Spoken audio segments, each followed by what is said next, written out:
દિવસ છે. આમ તો ખરેખર આપણે જ્યારથી જન્મીએ અને મરીએ ત્યાં સુધી ખેડૂતોના જ આભારી છીએ. આપણને જન્મ આપે છે આપણા માવતર, પણ આપણું લાલન પાલન પોષણ, આપણું પેટ ભરવાનું કામ કરે છે આપણા ખેડૂત ભાઈઓ બહેનો.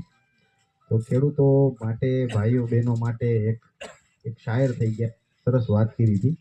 ગામડાનું મહત્વ સમજાવ્યું છું. બે વાત કરું.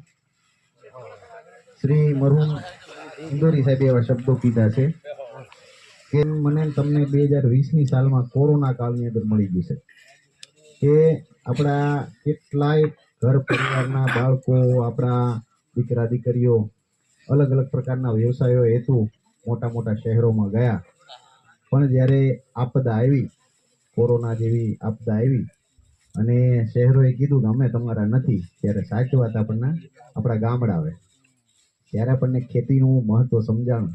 અને જે પણ લોકો પાસે પોતાના બાપ દાદાની જે કાંઈ વીઘો, 2 વીઘા, 5 વીઘા કે 50 વીઘા જે ખેતી હતી, એની સરસ મજાનો અંદર આખો કાળ વયો ગયો. અને એ કોરોના કાળની અંદર તમામે તમામ પ્રકારના વ્યવસાયો બંધ હતા. એક સ્વાસ્થ્ય વિભાગ ચાલુ હતું, કારણ કે બધાનો ઈલાજ કરવાનો હતો, અને બીજું ખેડૂતનું ખેતર સતત શરૂ હતું, કારણ કે સમગ્ર સમાજ દેશનું પેટ ભરવાનું કામ હતું. તો જે શરૂઆતમાં મેં શેર કીધો એ મારું પોતાનું નહોતો, પણ એ મને ગમતો હતો, એટલા માટે મેં તમને કીધું, તમારી બધાની હોસલા અફજાઈ માટે. ઘણી વખત દાદા અમે ખેડૂતોને પૂછીએ, મને બહુ જાજુ ભાષણ કરતા આવડતું, સાહેબ માફ કરજો કઈ બોલવા બોલું થઈ જાય તો.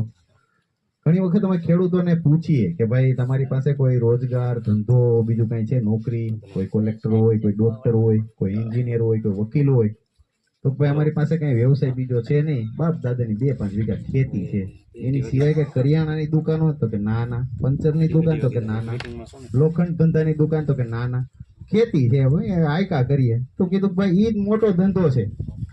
આખી દુનિયાની અંદર તમામે તમામ વસ્તુ નહીં હોય ને તો ચાલશે. માની લો કે આ વાહન નહીં હોય તો પણ ચાલશે જીવન, બરોબર? વાહન નહીં હોય તો પણ ચાલશે, રોડ રસ્તા નહીં હોય તો પણ ચાલશે, મેં પહેરેલા તમે પહેરેલા કપડા નહીં હોય ને તો પણ જીવન ચાલશે, જીવી શકશું. પણ પેટની અંદર જો દાણો નાખવા માટે કઈ નહીં હોય ને તો વધીને 1 કે 2 વર્ષની અંદર દુનિયા ખતમ થઈ જાય. તો એવડો મોટો વ્યવસાય સાથે આપણે સૌ જોડાયેલા છીએ. આપણા ભારતના 5મા પૂર્વ વડાપ્રધાન શ્રી ચૌધરી ચરણસિંહ સાહેબનો આજે જન્મ જયંતિ છે. 1902માં એનો જન્મ થયેલો ઉત્તર પ્રદેશના હાપુડમાં. એ પણ એક કિસાન પરિવારના દીકરા હતા અને આખું જીવન એણે કિસાનો માટે ખર્ચી નાખ્યું.